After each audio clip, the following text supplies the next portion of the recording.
ketemu lagi dalam uh,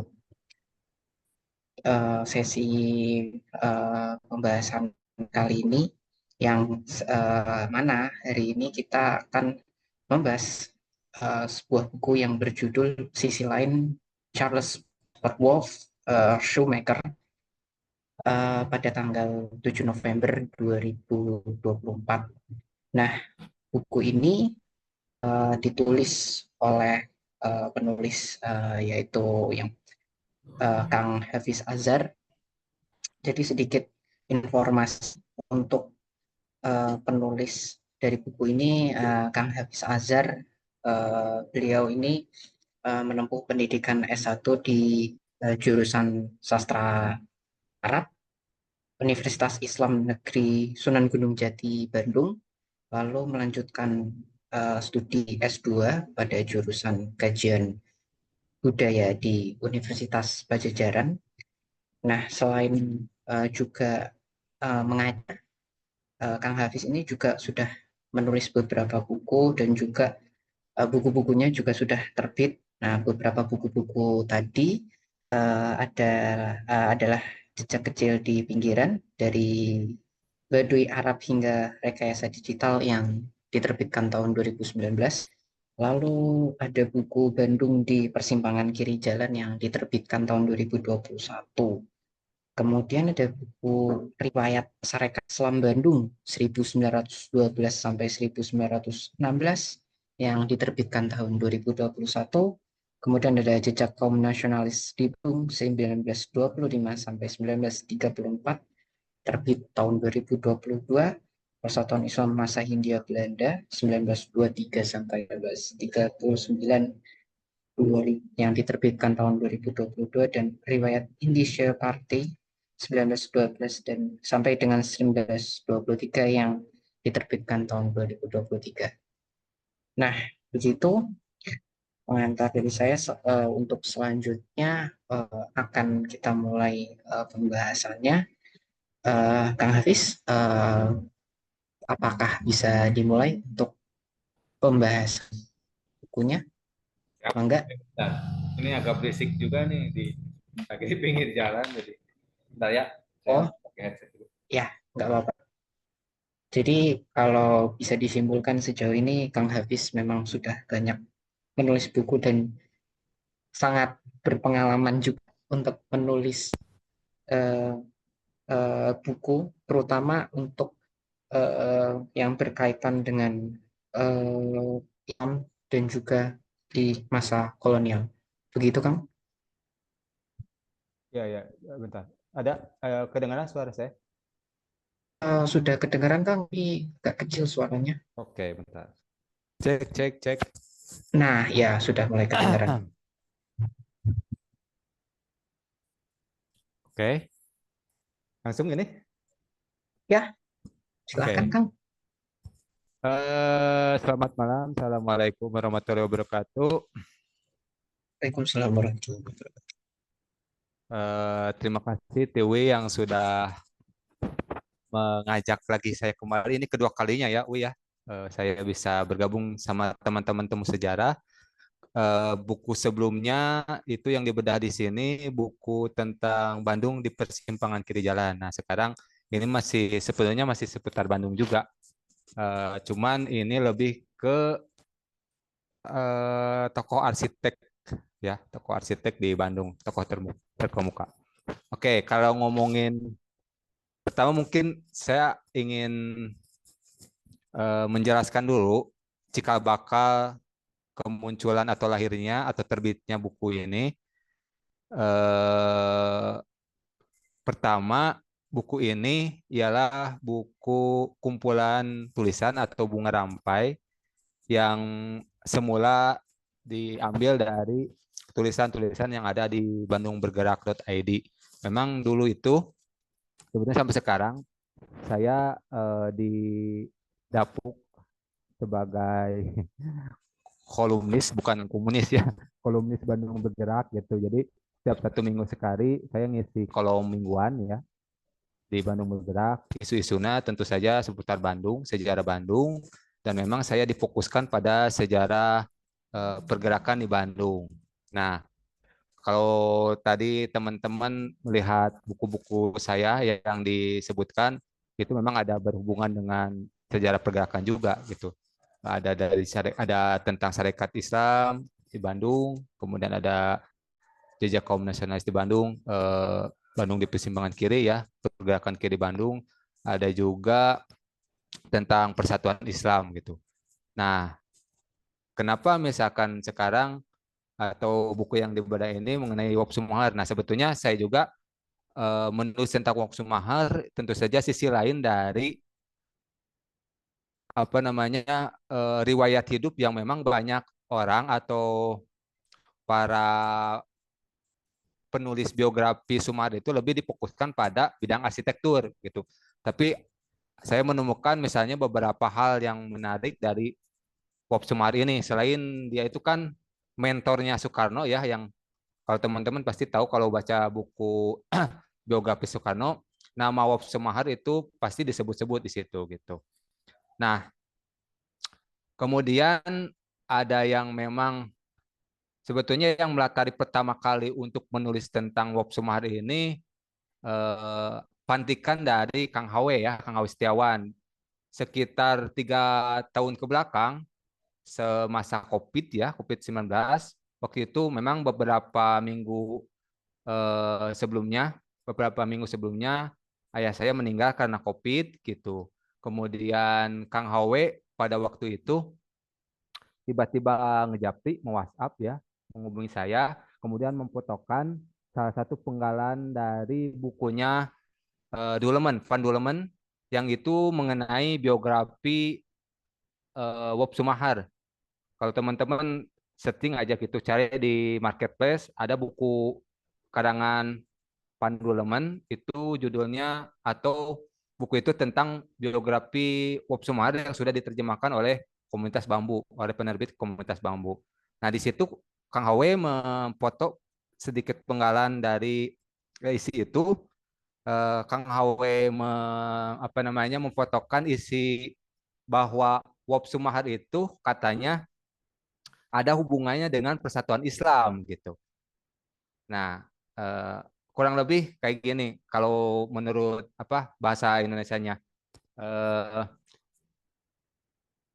Benar nggak Wop Sumahar ini pernah bergabung dengan Persatuan Islam? Nah, pertanyaan itu sebetulnya cukup membuat saya penasaran juga. Waktu dulu sebetulnya pas pertanyaan itu dilontarkan saya belum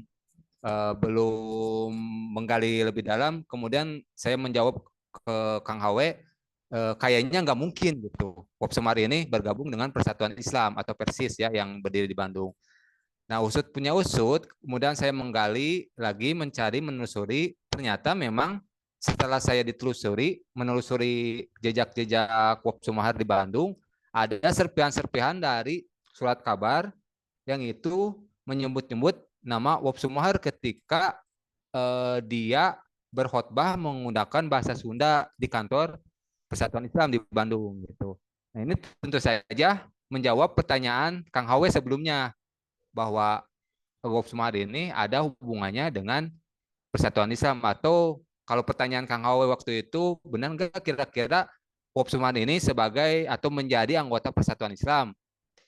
Nah, saya kira kalau melihat apa namanya jejak Wop Sumahar itu ketika khutbah menggunakan bahasa Sunda di kantor Persatuan Islam, saya tidak bisa mengklaim bahwa dia itu masuk atau menjadi anggota Persatuan Islam.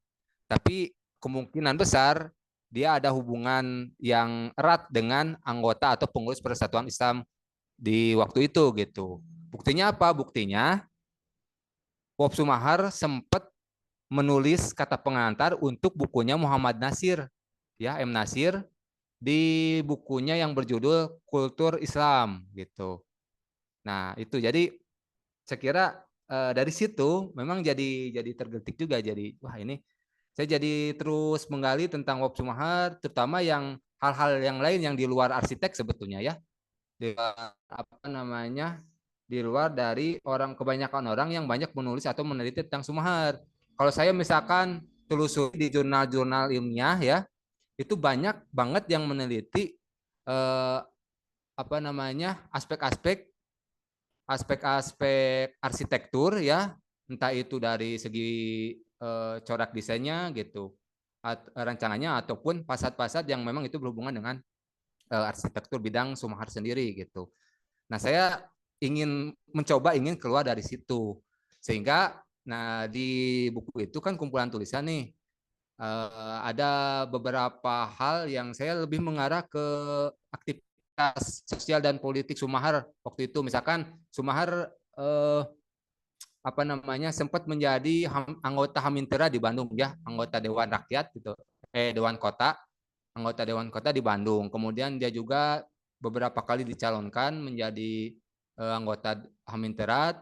Kemudian juga dia pernah menjadi ketua Bandung Kunskring gitu. Kemudian juga dia eh, apa namanya aktif di aktivitas sosial ya. Waktu itu ada gerakan namanya itu Ehtine. Ehtine itu semacam pameran kebersihan yang ada di Bandung. Nah, dia itu sebagai punggawanya, sebagai pengurus besarnya di situ gitu. Jadi aktivitas-aktivitas itu, pergerakan semua di situ memang saya lebih lebih menyorotinya ke situ gitu. Lebih memfokuskan ke situ ketimbang misalkan aspek-aspek yang itu berhubungan dengan bidang arsitektur yang menjadi fokus utama Wop Sumar. Memang di situ juga saya menulis tentang cikal bakal Masjid Cipaganti ya, yang dirancang oleh Sumar sendiri. Tapi saya hanya kebanyakan di buku itu memang mayoritasnya lebih ke pergerakan lain Sumahar gitu, sisi lain Sumahar dalam aspek pergerakan atau dalam aktivitas politiknya. Nah, selain di Persis, di kantor Persis juga Bob Sumar kan ini pernah ke Calengka tuh. Dia juga sama di Calengka itu berkhotbah ya menggunakan bahasa Sunda untuk peresmian eh, apa namanya pesantren gitu, pesantren Fathul Khoir di sana di Calengka gitu.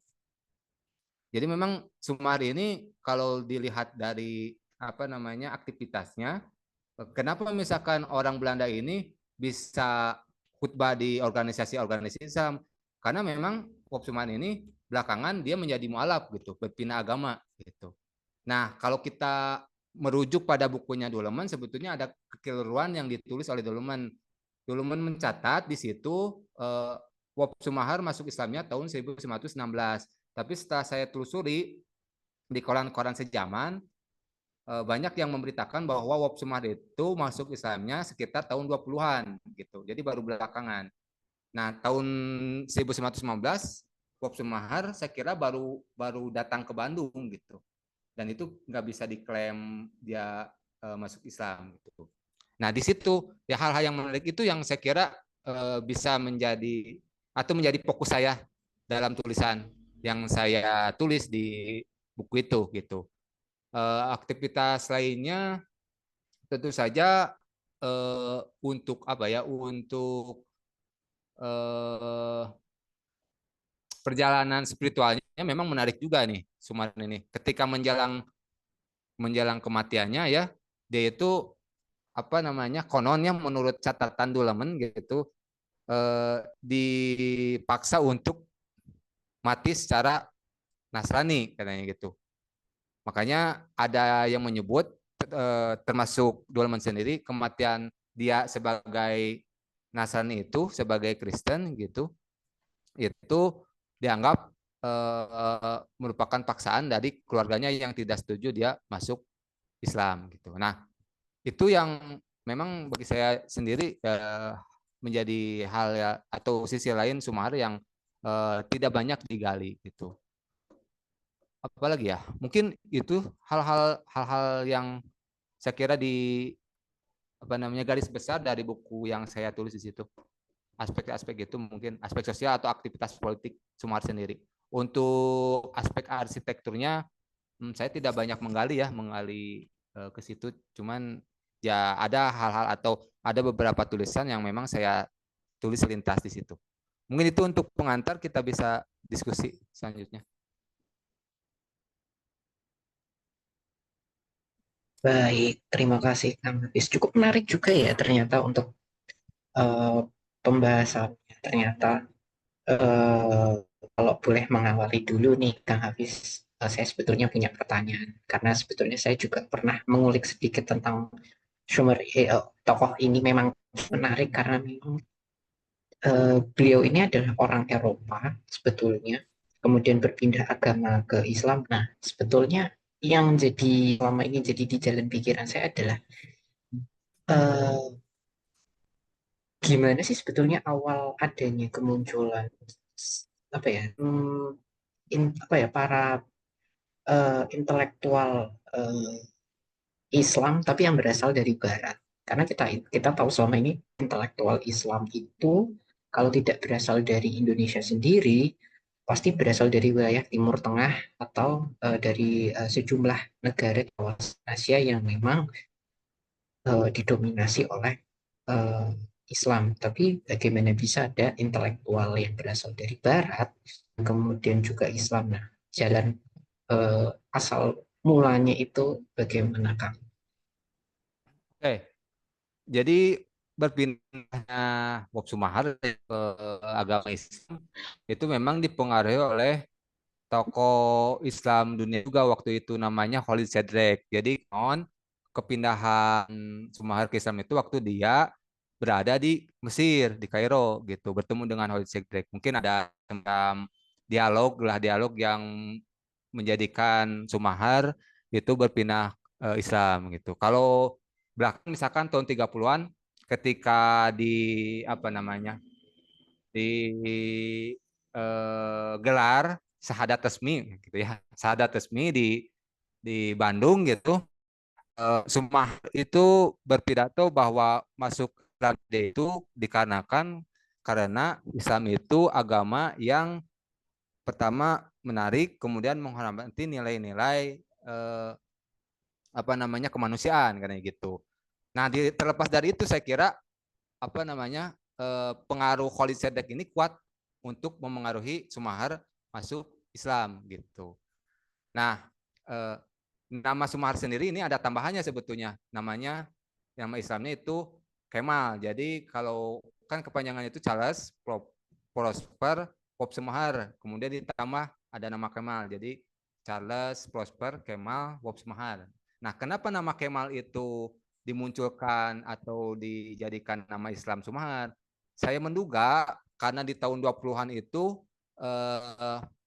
keruntuhan apa namanya dinasti Ottoman ya Turki Utsmani itu menjadi republik itu mengindikasikan gitu adanya apa namanya adanya tokoh atau ikon baru bagi Sumahar gitu. Saya kira Sumahar terinspirasi dari tokoh Kemal Atatürk yang menjadikan negara Turki ya negara apa namanya kekhalifahan Turki Utsmani menjadi sistemnya republik gitu. Makanya nama Kemal di situ dia sematkan di namanya gitu. Gitu. Kurang lebih itu banyak yang menduga gitu nama Kemal itu ya apa namanya arbiter gitu mana suka dia. Tapi saya menduga kayaknya dia terinspirasi dari tokoh Kemal Atatürk gitu. Itu kurang lebih itunya. Wah, cukup menarik, Kang. Em, Mungkin dari teman-teman yang lain ada yang ingin mendiskusikan hal ini yang tadi sudah dibahas oleh Kang Hafiz. Monggo disilahkan ada yang ingin bertanya langsung kepada Kang Hafiz.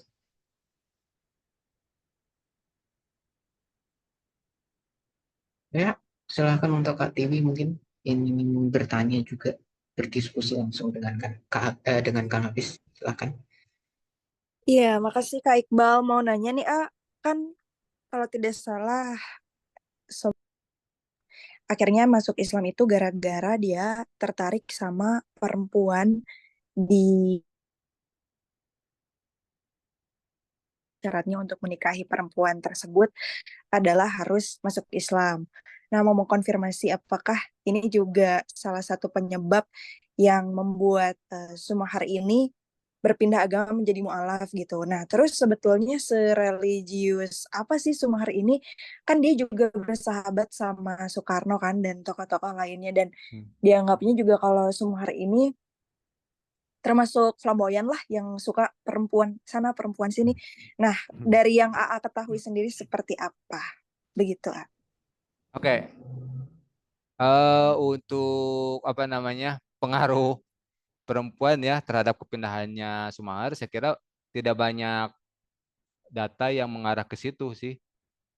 Karena itu berapa kali ya, 4 atau 5 kali ya dia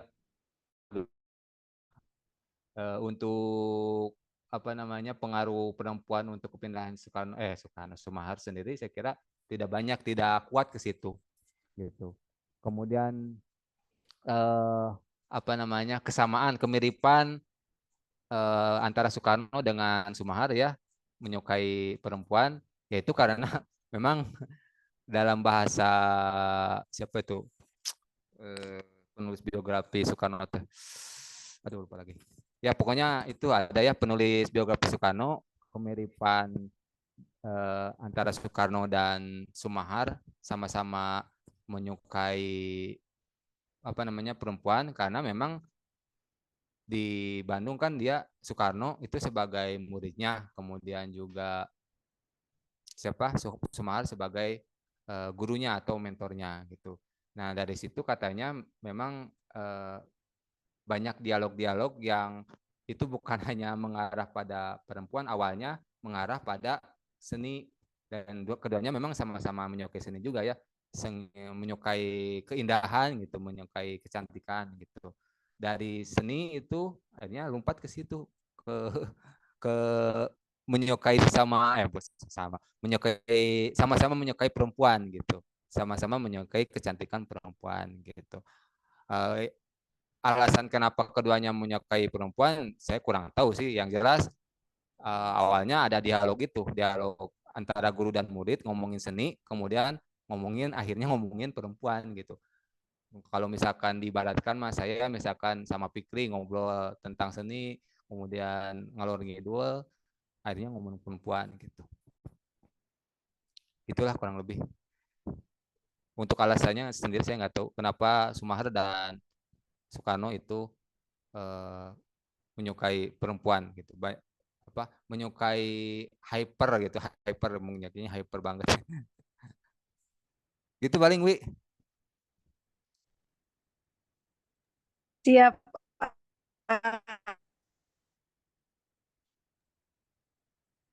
Baik, mungkin ada lagi yang ingin mendiskusikan hal ini karena topik tentang eh, Schumacher yang masuk Islam kemudian juga menjadi mentor dari Soekarno itu juga salah satu hal yang cukup unik gitu. Ya, silakan untuk Kak Arga Adha, silakan bisa bertanya. Oke, terima kasih Kang Hafidz yang tadi sudah menjelaskan. Halo, halo, udah ada suara saya? Sudah, sudah. Oke. Oh iya, menjelaskan tentang sisi lain Sumaker ya. Kita tahu bahwasanya ada jenis fakta, ada tiga ya, mentifact, sociofact, dan artifact. Nah, ini sangat menarik itu ketika Sumaker masuk Islam begitu ya. Tadi kan Kang Hafidz sudah menjelaskan secara mentifact. Apa sih alasannya Sumaker tuh masuk Islam? Salah satunya kan ngobrol sama alim ulama yang ada di Mesir begitu. Nah, yang saya pertanyakan ini sosiofact dan apa artifaknya ya? Sosiofact dalam artian bagaimana sih respon teman-temannya orang Eropa atau apa namanya lingkungan-lingkungan Eropanya ya ketika Sumaker itu masuk Islam begitu. Kemudian yang artifaknya, apakah beliau ketika masuk Islam itu menjadi intelektualisme Islam dalam artian dia punya karya tulis tentang Islam atau tidak begitu? Itu saja sih. Terima kasih.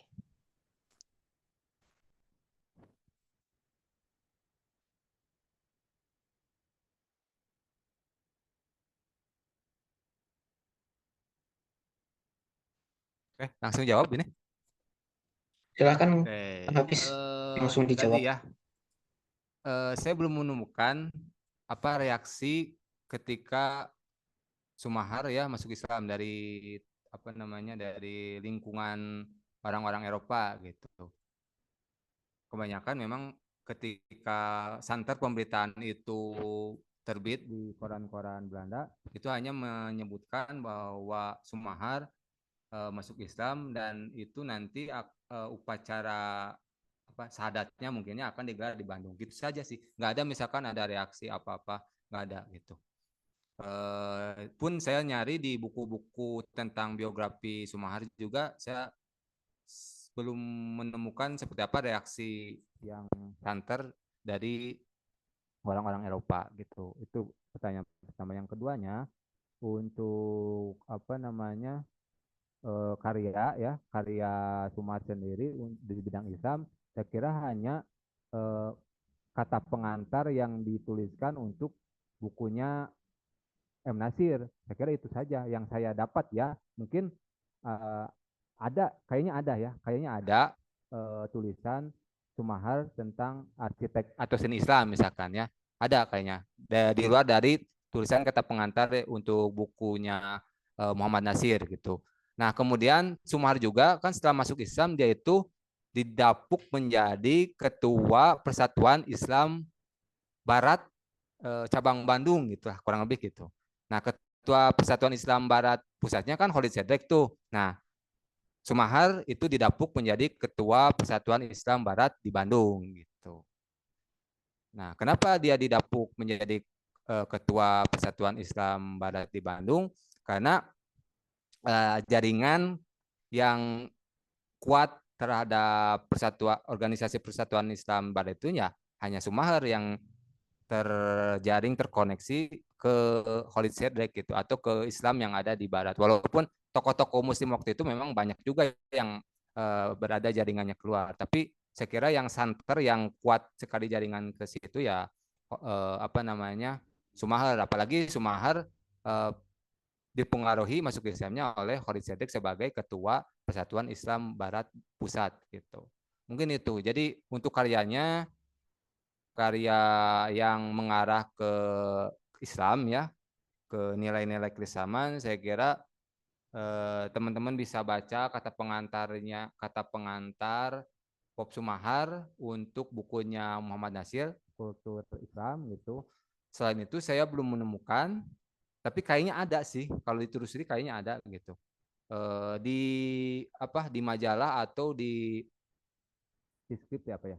Ya majalah atau brosur mungkin brosur-brosur arsitek di tahun-tahun itu, tahun 30-an gitu. Karena saya waktu nulis itu saya nggak banyak juga menelusuri ke tulisan-tulisan Sumahar yang mengarah pada nilai-nilai kesamanya. Saya kira ada sih di luar dari kata pengantar itu gitu.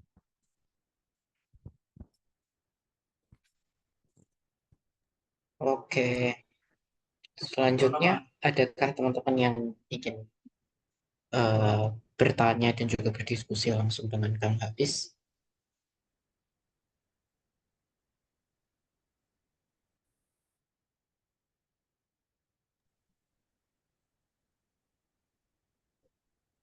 Ada Kang Gan tuh, Kang Gan nih, silakan mau ngawangkong.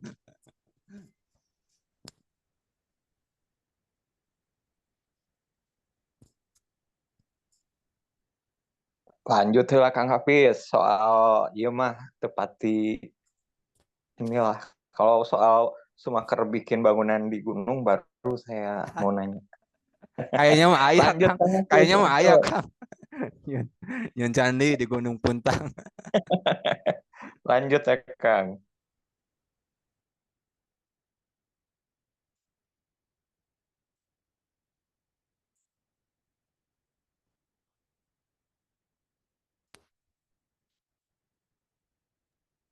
Mungkin saya juga ingin tanya langsung ke Kang Hafiz nih. Mungkin kira-kira apa aja ya maksudnya eh, legasinya dari Schumacher ini yang setidaknya masih bisa kita lihat secara langsung gitu. Karena kita tahu kan banyak sekali ya. Bukan cuma secara fisik, yang non fisik ya, tapi yang fisik pun kita bisa lihat ya. Mungkin Kang Hafiz bisa cerita nih, ada apa aja peninggalannya dari Schumacher itu. Peninggalan arsiteknya maksudnya. Ya, betul. Hmm, ada cukup banyak juga sih. Kayak Masjid Cipaganti, terus Gedung Merdeka ya. Kemudian apa namanya? Gereja yang di apa? Jalan Merdeka itu apa? Itu juga sama. Terus Gedung Majestic juga kayaknya Sumahar juga tuh. Banyak di Bandung cukup banyak juga tuh yang dirancang oleh Sumahar. Ada juga di Semarang, ada gereja juga sama di Semarang ada gitu. Jadi memang kenapa Sumahar itu dikenal sebagai arsitek ya? Ya karena itu selain dia guru besar, karya-karyanya banyak gitu. Beda misalkan dengan arsitek-arsitek lain yang itu tidak banyak dibicarakan gitu, ketimbang Sumahar. Misalkan yang buat apa namanya gedung Villa Isola itu kan siapa tuh?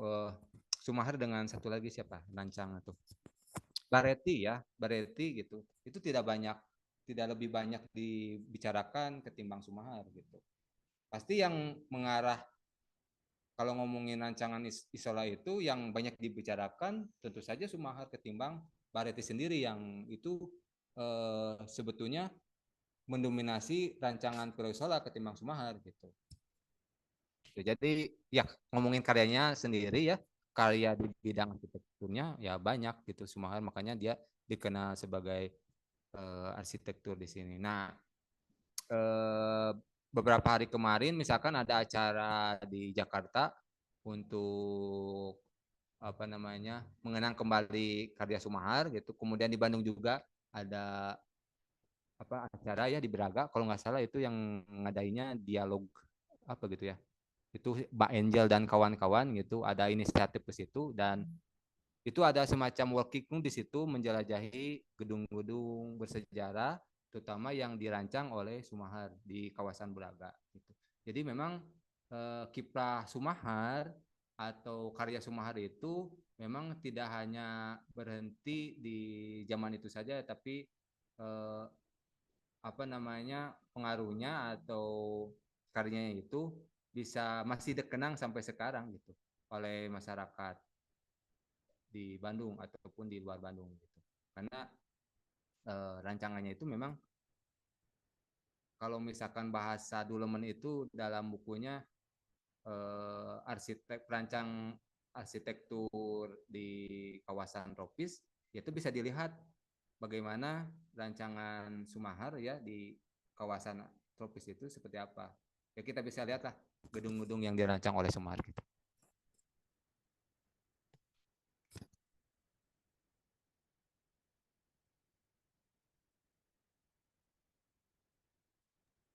Oke, selanjutnya ini, waduh mana dulu nih? Ini ada Kak Tiwi yang lewat chat, ada juga ada rival Miftahuddin yang raise hand. Mungkin bisa dimulai dulu dari Kak rival Miftahuddin. Silakan. Terima kasih Kang Iqbal atas kesempatannya. Oke, saya mau bertanya, kalau misalnya kan pihak kolonial Belanda itu seringkali berharap untuk menghilangkan gitu pengaruh Islam. Salah satunya itu lewat kristenisasi juga gitu, meskipun kurang signifikan. Nah, dengan beralihnya Shoemaker ke Islam, apakah adanya terjadi sebuah diskriminasi atau tidak gitu, atau tidak toleran tuh dari komunitas Belanda yang berbeda agama kepada Wop Shoemaker dan adakah pengaruh dari itu tuh terhadap karirnya gitu, Pak? Terima kasih.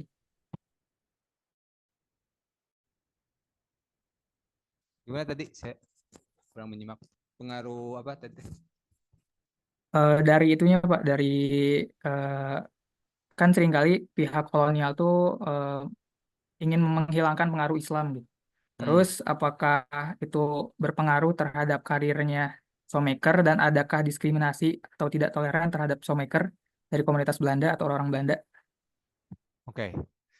Saya kira Sumahar ini diuntungkan dia tuh diuntungkan karena sebagai guru besar di ITB ya, Teknik Hogeschool di Bandung. Kemudian dia juga sebagai salah satu apa namanya pengurus PEB ya. PEB itu Politik Economist Bond yang menelusuri nama PEB itu sering dikaitkan, sering dihubungkan dengan intelnya Belanda lah, intelnya pemerintah kolonial gitu.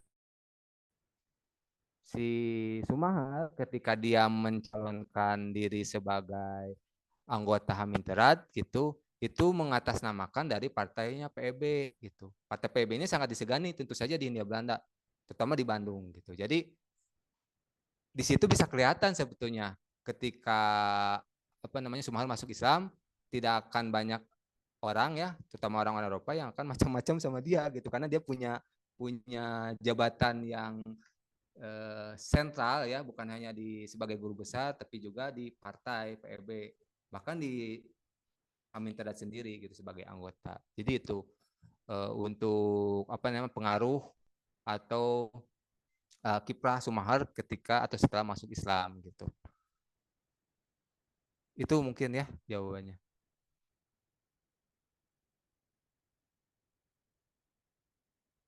Oke, ini juga ada pertanyaan nih Kang dari Kak Tiwi, tapi di chat ini, kenapa Shoemaker itu memutuskan untuk tinggal di Bandung dan karyanya itu banyak di Bandung dibandingkan sama di daerah-daerah lain? Itu kenapa, Kak?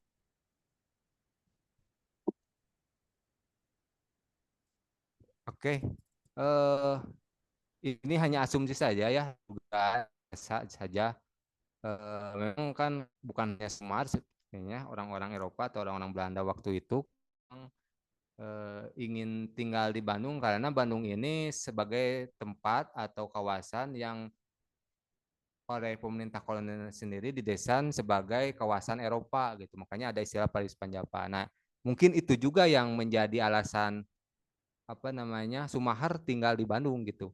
Karena saya belum, ya mungkin ada ya alasan kuatnya, tapi saya belum menemukan baik itu di buku ataupun di koran-koran atau di majalah kenapa apa Sumar ingin menetap di Bandung. Tapi dugaan saya sih ke situ ya, karena banyak orang Eropa di Bandung, kemudian Bandung ini sebagai kawasan yang didesain atau dirancang oleh pemerintah kolonial sebagai kawasan yang bernuansa Eropa gitu. Gitu. Sehingga nanti ya kiprahnya karyanya itu banyak di Bandung gitu, terutama di Bandung Utara ya, Bandung Utara yang itu diperuntukkan untuk orang-orang Eropa, beda dengan Bandung kawasan selatan ya yang itu banyak orang-orang pribumi ya, orang-orang bumi putra gitu. Mungkin Wi, kalau Tiwi punya apa namanya keinginan untuk menelusuri itu, wah bagus Wi, soalnya saya belum menemukan alasan yang tepatnya ya, yang eh, apa namanya yang kuat kenapa Sumahar memutuskan tinggal di Bandung gitu. Tapi kan Sumahar ini kan lahirnya masih di Indonesia gitu, di Banyu Biru. Kalau sekarang itu di kawasan Semarang. Artinya dia enggak beda dengan orang Eropa yang lain ya, yang itu dari Belanda misalkan atau dari mana hijrah ke Indonesia, menetap di Bandung atau di Surabaya atau dimanapun gitu. Nah, Sumahar ini memang dia itu lahirnya di Indonesia sebetulnya, di kawasan Jawa Tengah, di Banyu Biru, yang itu tuh sebagai markasnya tentara ya militer Belanda waktu itu gitu. Karena ayahnya punya basic di situ, dan kemudian dia sekolah militer di Belanda, kemudian pindah ke Indonesia dan tinggal di Bandung. Nah, alasan kenapa tinggal di Bandung, alasannya utamanya saya nggak tahu nih kenapa, tapi saya dugaan mah ya karena dia bidangnya arsitek ya, arsitektur. Kira itu menjadi alasan lain kenapa dia di Bandung. Itu ya, mudah-mudahan Tiwi nggak puas Wi, Mungkin supaya Tiwi bisa nyari mungkin saya lagi. juga pengen lanjutin pertanyaannya Tiwi tadi sih Kang. Apakah mungkin ini ada apa ya, tadi kan juga disebutnya bahwa Bandung itu kan juga kayak Paris, Jawa juga. Apakah kehadiran orang-orang Eropa yang udah bermukim lama, terutama di wilayah Bandung ini juga jadi pengaruhnya Schumacher memutuskan untuk bertempat tinggal di Bandung juga ya kan? Mengingat wilayahnya Bandung itu kan juga kita tahu itu adalah salah satu wilayah yang cukup ramai dengan orang Eropa, salah satu daerah yang cukup banyak ditinggali orang-orang Eropa selain Batavia, Semarang, dan juga Surabaya. Apa mungkin begitu, Kang? Ya, bisa dibilang kayak gitu. Bandung Utara, terutamanya kawasan Bandung Utara, Cipaganti dan sebagainya, itu memang didesain oleh pemerintah kolonial untuk orang-orang Eropa gitu. Beda dengan kawasan Bandung Selatan yang untuk tubuh. Nah, itu menjadi mungkin ya, saya juga ini hanya dugaan, mungkin itu alasan kenapa Sumar ingin berkiprah di Bandung gitu. Melihat memang kondisi Bandung ini kan sejuk gitu. Kemudian kawasannya cocok untuk dibangun menjadi kawasan Eropa gitu. Terutama di Braga, Cibaganti dan sebagainya. Terus tadi menambahkan yang Sumahar yang di PEB itu, PEB ini kan apa namanya organisasi politik ekonomi lah, bisa dikatakan demikian, yang memang ini tuh punya andil juga untuk menjadi mata-mata organisasi Bumi Putra di Indonesia. Nah, tahun 20-an misalkan pemerintah kolonial itu membentuk organisasi namanya Organisasi Sarekat Hejo, yang itu dibentuk oleh Bupati Sumedang. Bupati Sumedang ini kenapa bisa membentuk Sarekat Hejo ya? Karena ini nantinya ada semacam konspirasi dengan pemerintah kolonial gitu. Nah, tugas Sarekat Hejo ini untuk pertama sebagai propaganda untuk perlawanan organisasi Bumi Putra, terutama organisasi kiri ya yang ada di Priangan. Misalkan banyak rumah-rumah yang terindikasi Sarekat Rakyat atau Sarekat Islam Merah itu dihancurkan rumahnya oleh Sarekat Hejo gitu. Nanti bukan hanya ada Sarekat Hejo, ada juga misalkan Sarekat Pompa, pokoknya sarekat-sarekat yang lain yang itu hampir sama sebetulnya propaganda dari pemerintah kolonial. Nah, itu di Banjaran. Kemudian di Cianjur misalkan rumah-rumah anggota Persis itu sama dihancurkan oleh Sarekat Hejo gitu. Nah, ini fungsi pembentukan Sarekat Hejo oleh pemerintah kolonial. Yang itu sebetulnya ada kaitannya juga dengan PEB, politik ekonomis bond. Nah, pertanyaannya, mengapa Sumahan masuk di situ? Nah, PEB sebetulnya pada mulanya itu hanya organisasi politik ekonomi, tapi belakangan itu ada semacam konspirasi antara pengurus PEB sendiri dengan pemerintah kolonial Belanda gitu. Nah, makanya nanti nama Sumadi ini tentu tidak santer sebagai mata-mata, tapi dia lebih santer sebagai arsitek di situ gitu. Itu sekedar tambahan ya. Baik, Kang Hafiz. Ini juga ada dua penanya lagi. Pertama itu dari Kak Lia Amalia. Silahkan kalau ingin bertanya, Kak. Sudah diberikan. Oke, iya terima kasih.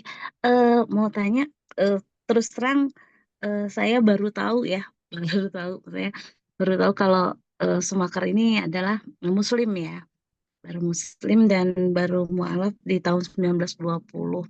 Nah, pertanyaannya pertama, saya sering ikut gitu jalan-jalan di apa sejarah gitu ya. Kebanyakan ketika mereka menjelaskan tentang Masjid Cipaganti gitu ya, seolah-olah eh, apa ya Masjid Cipaganti itu dibuat oleh Nasrani. Padahal kalau nggak salah Masjid Cipaganti kan dibuat tahun 1933 ya. Sementara Sumatera sudah menjadi Muslim di tahun 1920. Nah itu keanehan yang pertama. Yang kedua, saya sempat ikut juga jalan-jalan sejarah ke pemakaman Pandu, khususnya Pandu yang Nasrani ya, Nasrani Tionghoa. Eh, itu di sana ditemukan juga makam Sumaker di pekuburan Nasrani gitu. Jadi apakah Sumaker ini kemudian keluar dari agama Islam atau bagaimana ya? Karena kan dia juga meninggalnya di tahun 1940-an ya kalau nggak salah. Gitu mungkin. Makasih. Oke, yang pertama mungkin untuk Masjid Cipaganti sendiri sebetulnya sudah dibangun pada tahun 1800-an teh. Jadi itu teh ada semacam polemik sengketa lah gitu. Jadi wakafnya itu nggak tentu nih kemana gitu. Jadi nanti di tulisan saya itu dituliskan di situ saya merujuk pada koran sifat tahunan ya yang itu laporannya sangat detail sekali menurut saya gitu. Dari mulai dibangun pertama kali Masjid Cipaganti itu sampai ada polemik-polemik sengketa gitu. Jadi itu ada polemik sengketa, polemik wakaf terutama. Jadi ketika tangan pertamanya itu meninggal ya orang yang mewakafkan itu meninggal, ini jadi apa namanya apa namanya teh di hak milik oleh orang lain gitu. Itu jadi polemik. Nah, baru tahun 30-an dari eh, pejabat-pejabat lokal di Bandung ya, apa namanya? Bukan asisten residen apa tuh? Bupati ya, Bupati Bandung waktu itu ada inisiasi untuk mendirikan kembali Masjid Cipaganti gitu. Yang merancangnya tentu saja Wop Sumahar. Nah sebelumnya bukan Wop Sumahar yang merancang Masjid Cipaganti. Entah siapa, saya belum tahu tuh, belum ada informasi di situ. Tapi yang jelas Masjid Cipaganti itu bukan dibangun pada tahun 30-an ketika Sumahar ada, tapi sudah lama itu. Bahkan itu bisa dikatakan sebagai masjid tertua selain Masjid Munsolkanas ya. Karena selama ini kita menduga Munsolkanas itu masjid tertua di Bandung gitu. Padahal ada yang lebih tua misalkan apa namanya ya itu juga sama satunya Cipaganti juga sama gitu. Jadi memang di tahun 1800-an Masjid Cipaganti itu sudah dibangun. Jadi belum bukan tahun 1930-an gitu. Ketika Sumahar sudah masuk Islam.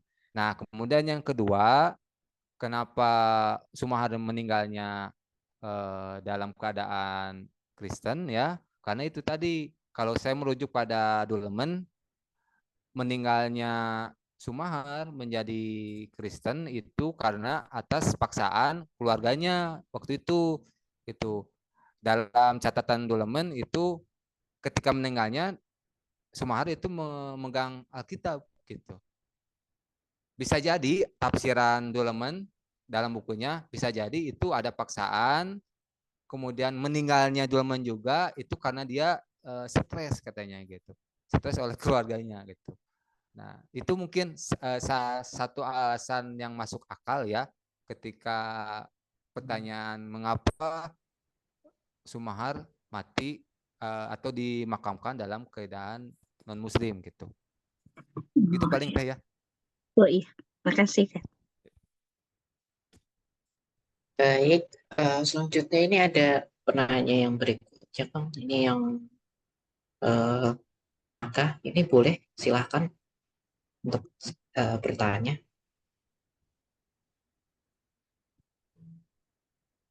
Silahkan ini yang udah raise hand bisa langsung tanya.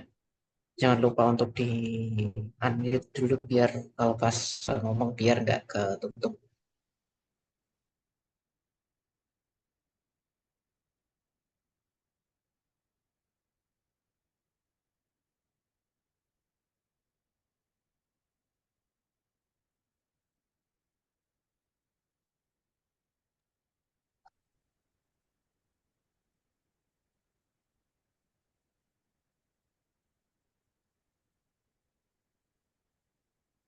Halo, Halo, ya udah kedengaran suaranya Kak.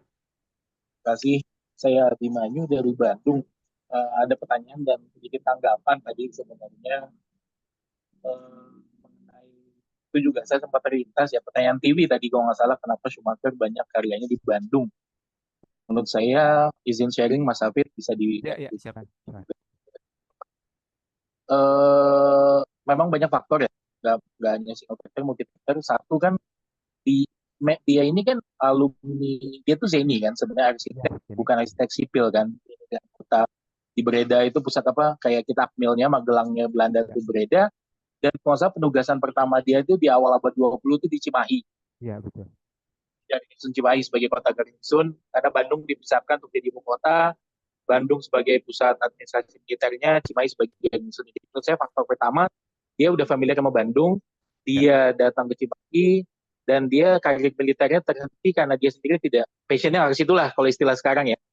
Passionnya dia mengundurkan diri dengan hormat, yang saya tahu. Jadi dia tidak lagi jadi anggota militer Belanda, tapi dia ditunjuk lagi saat Bandung mau jadi pusat ibu kota dan pusat militer dengan dibangunnya DVO di depan SMA 5, SMA itu, dan Paleis van Leeuwen komandan ya, istana yang sekarang jadi Batam City. Nah itu beliau ditunjuk menjadi arsiteknya, jadi itu faktor kedua menurut saya. Jadi dia familiar, terus dia juga penunjukan dari pemerintah Hindia Belanda untuk dia membangun Bandung gitu. Dan mungkin faktor-faktor selanjutnya ya takdir dan dia sendiri mungkin ada kecintaan Kota Bandung. Kedua memang faktor eksternalnya kayaknya saat pemerintah saat itu mungkin suka dengan karya Schumacher sehingga dia diminta terus bangun di Bandung. Mungkin dia menjawab pertanyaan kenapa kalau Karsten terkenalnya sebagai bapak arsitek Semarang atau Malang dengan bau plan 1 sampai berapa saya lupa, 12, 10, 11. Nah, kenapa Schumacher ini mungkin karena Malang dan Semarang lebih dulu dibangun dan arsitek-arsiteknya juga lebih dulu yang jadi senior-senior Schumacher, Karsten. Dan yang menarik, saya sempat datang kemarin ke pamerannya ya, Mas Hafid ya. Saya beli buku Mas Hafid itu baru kemarin di pamerannya di Kemang, lagi tugas meeting di Jakarta. Dari Mbak Angel ya? Jadi saya dari Mbak Angel ya? Iya, Mbak Angel. Dan saya juga banyak belajar di situ, banyak dapat wawasan baru, mungkin bisa membantu menjawab Tiwi. Jadi mungkin juga ada faktor, kan ada, bukan gontok-gontokan ya, ada kompetisi juga antara arsitek masa itu ya. Kayak McLaren Pond, Pond dan saya lupa sih, McLaren Pond dan Karsten itu dia kontra dengan Schumacher. Schumacher, jadi nggak setuju dengan konsepnya Schumacher. Saya bukan arsitek, jadi saya nggak bisa terlalu tahu menjelaskan, tapi yang pasti kayaknya kalau Karsten dan McLaren Pond tuh menganggap arsitektur tradisional itu nggak, kalau Schumacher khasnya dia mengambil elemen-elemen ornamen kayak betul tadi Majestic, Van Dorp yang sekarang jadi landmark di Braga itu kan Kalamakara gitu. Nah mereka nggak setuju. Nah itu juga mungkin kenapa berkembang di Bandung, kan di Bandung dia diperbolehkan atau diminta sama pemerintah pemerintah saat itu ya, dia diminta sama dinas baunya kalau nggak salah, yang bau itu kayak PU-nya sekarang ya. Jadi ya kebetulan ya satu faktornya dia pernah udah di Bandung, dia menjadi ex-militer juga, dan dia diminta sih awalnya. Jadi sedangkan yang senior-senior dia tuh udah lebih dulu di kota lain. Walaupun karya Schumacher ada ya Kang tadi beberapa kata di luar. Itu juga nanti masuk pertanyaan saya, tanya apa sih kalau yang di Semarang? Tadi gereja di Semarang yang mana ya? Dan saya jadi pengen, dan biasa saya tuh suka napak-tilas juga. Dan terakhir Berlage karyanya nggak banyak ya. Berlage tulisannya arsitek Belanda juga, memang pernah nyebut si Schumacher ini memang bapak Bandung gitu loh. Apa sih arsiteknya Bandung tuh identik dengan Schumacher. Jadi kalau akhirnya dia menetap, dan faktor terakhir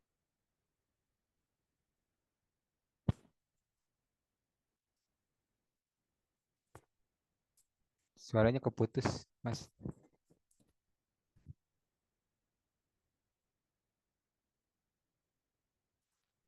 ya plus faktor-faktor ya sudah digariskan nih dia di Bandung, kenapa bukan di Semarang, kenapa bukan kalau saya dia sempat ditugaskan juga untuk itu ke pantai barat Sumatera, tapi kan di situ faktor lainnya nggak berkembang ya, yang di Jawa ini berkembang, Bandung mau jadi diproyeksikan ibu kota dan jadi kata ibu kota Art Deco juga.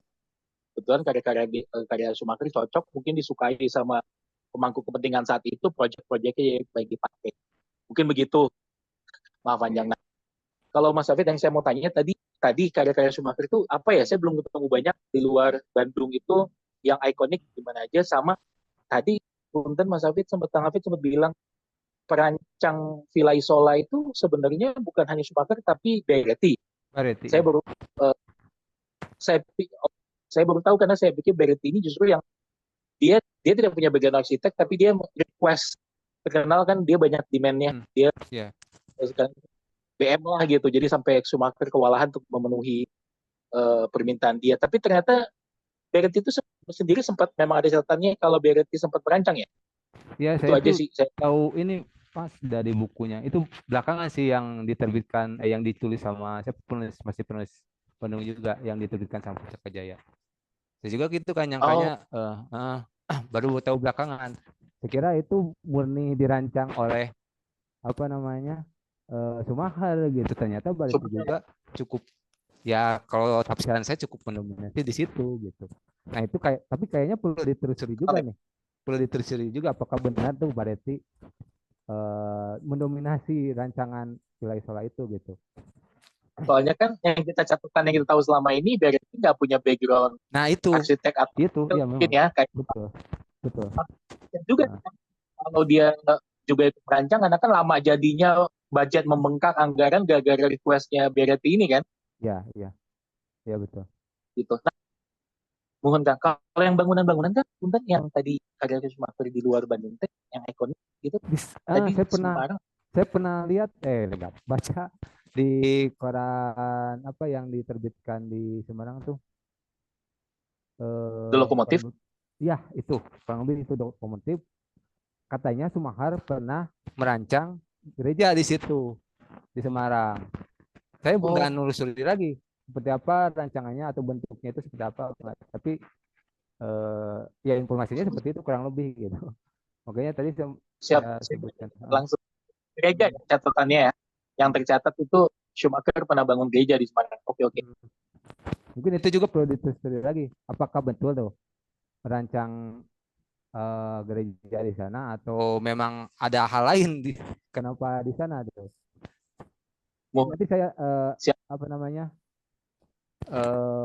ada sih data-data yang menyebutkan itu, yang menyebutkan informasi, maksudnya informasi yang menyebutkan bahwa Schumacher itu merancang gereja di Semarang. Dan kalau nggak salah Siap, bukan hanya gereja gitu, sekolah. Di situ disebutkan sekolah dan gereja. siap, siap. Wah, nuhun Kang. Ya. Nuhun. Nah, ya, nuhun saya udah ditambah nih.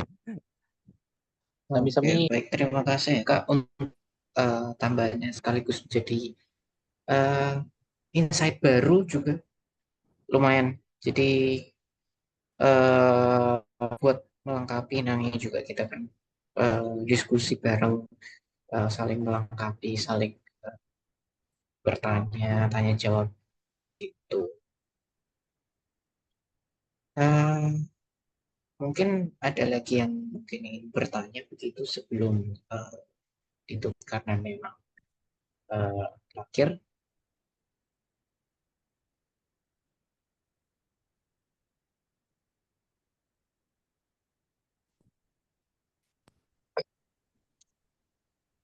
Jadi Kang Hafiz, untuk sedikit rangkuman dari hasil pembahasan eh, malam ini memang cukup cukup bisa dibilang cukup beragam ya, karena memang tokoh yang kita bahas itu ada Schumacher juga, tapi yang ternyata banyak sekali hal yang baru diketahui juga, kayak misal selain beliau merancang bangunan, ternyata beliau juga aktif dalam politik begitu, bahkan eh, memiliki pengaruh yang sangat kuat ketika memegang jabatan.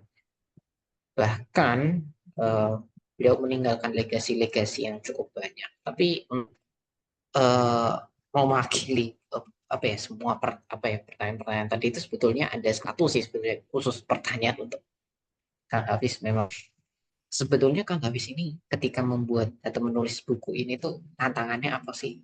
Terutama kan karena menggali sisi lain Schumacher yang orang awam belum tahu siapa dia, bahkan juga tidak semua orang juga tahu tentang siapa itu. Boleh dijelasin, boleh diceritain Kang, kayak tantangannya apa aja selama tulis buku ini, kayak terutama untuk mencari sumber-sumbernya.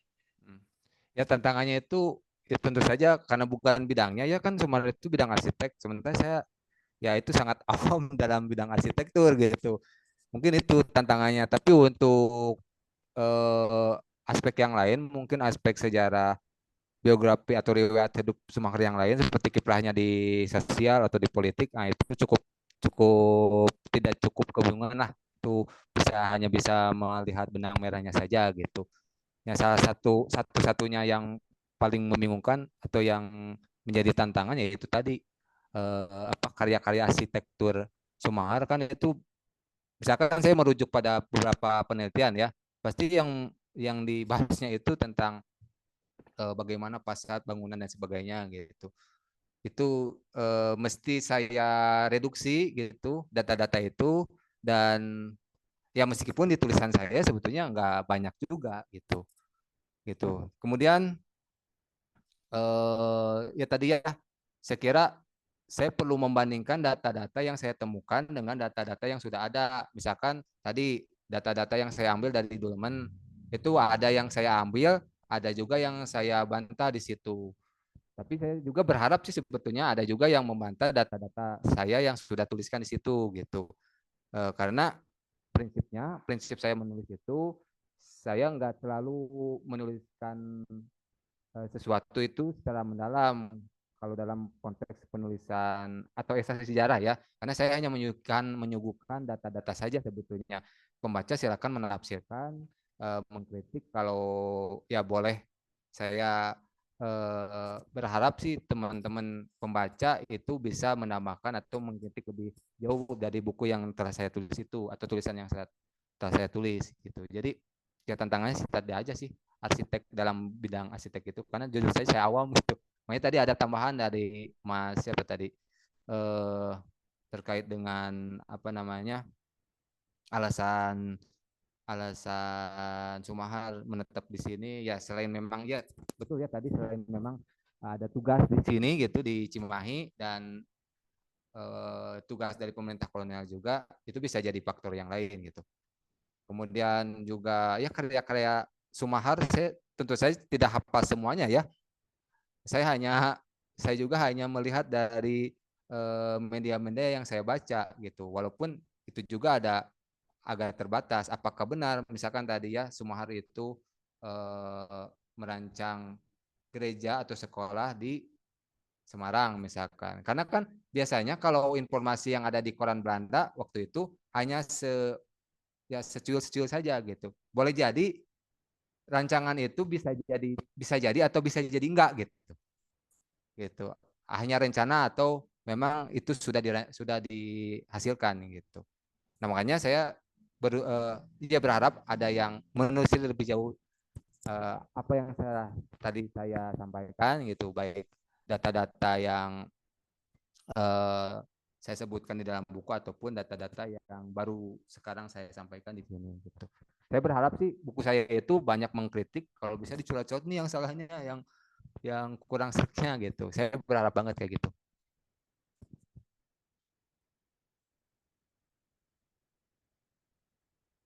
Hmm, baik, cukup lengkap juga sih jawabannya. Kak Hafiz memang eh, apa ya cukup cukup menjawab sudah dari pertanyaan yang tadi.